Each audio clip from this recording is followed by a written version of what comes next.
10 महाविद्या हर संकट से तुरंत उबारती हैं।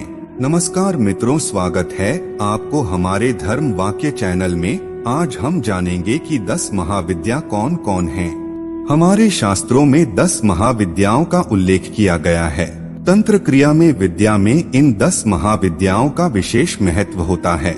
इन 10 विद्याओं की साधना और उपासना से विशेष फल की प्राप्ति होती है। ये महाविद्याओं को दशावतार माना गया है। 10 महाविद्याएं माँ दुर्गा के ही रूप है, जिसे सिद्धि देने वाली मानी जाती है।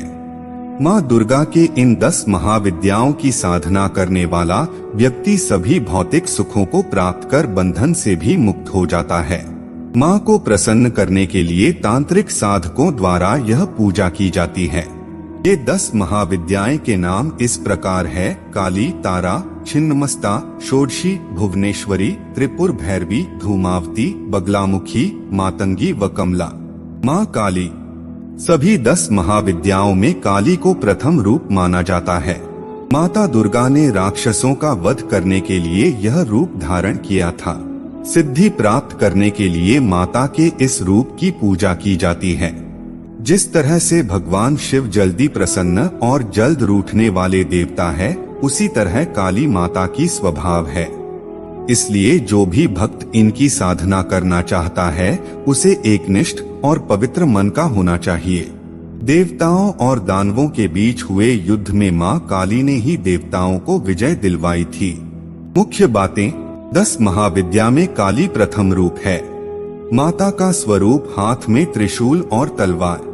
पूजा के लिए विशेष दिन शुक्रवार और अमावस्या।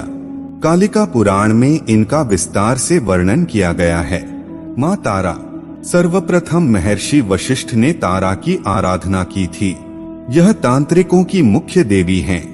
देवी के इस रूप की आराधना करने पर आर्थिक उन्नति और मोक्ष की प्राप्ति होती है।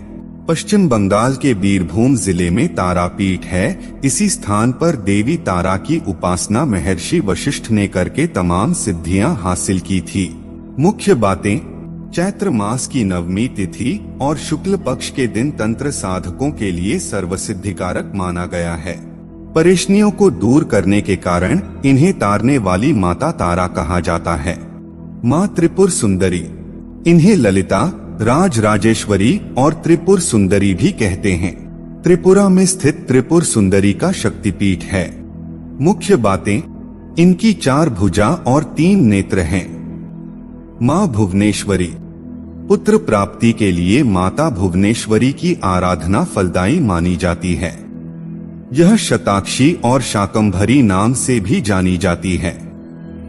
इस महाविद्या की आराधना से सूर्य के समान तेज ऊर्जा प्राप्ति होती है और जीवन में मान सम्मान मिलता है।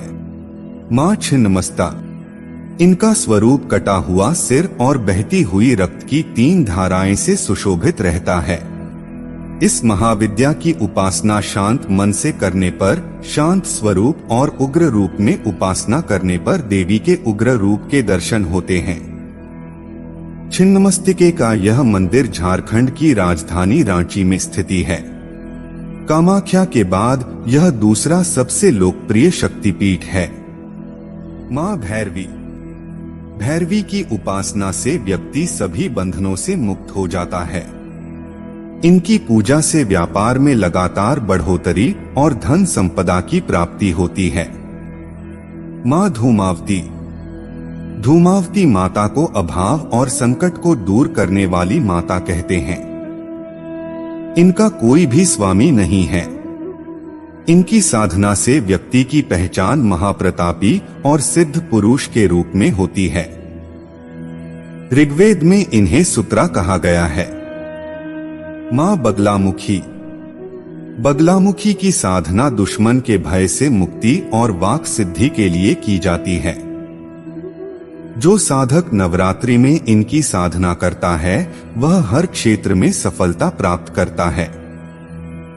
महाभारत के युद्ध में कृष्ण और अर्जुन ने कौरवों पर विजय हासिल करने के लिए माता बगलामुखी की पूजा अर्चना की थी। भारत में मां बगलामुखी के 3 प्रमुख ऐतिहासिक मंदिर माने गए हैं। मां मातंगी। जो भक्त अपने गृहस्थ जीवन को सुखमय और सफल बनाना चाहते हैं, उन्हें मां मातंगी की आराधना करना चाहिए। मतंग भगवान शिव का भी एक नाम है। जो भक्त मातंगी महाविद्या की सिद्धि प्राप्त करता है, वह अपने खेल, कला और संगीत के कौशल से दुनिया को अपने वश में कर लेता है। मां कमला। मां कमला की साधना समृद्धि, धन, नारी, पुत्र की प्राप्ति के लिए की जाती है। इनकी साधना से व्यक्ति धनवान और विद्यावान हो जाता है। मित्रों, ये हैं वह 10 महाविद्याएं जिनकी साधना से मनुष्य असंभव को भी संभव कर सकता है। इसके बाद हम इन 10 महाविद्याओं के मंत्र साधना के बारे में पूर्ण जानकारी देंगे। अगर आपको भी अपनी जीवन में खुशहाली लानी है तो इन 10 महाविद्याओं की कोई भी एक रूप की आप साधना कर सकते हैं। आज के लिए इतना ही। नमस्कार।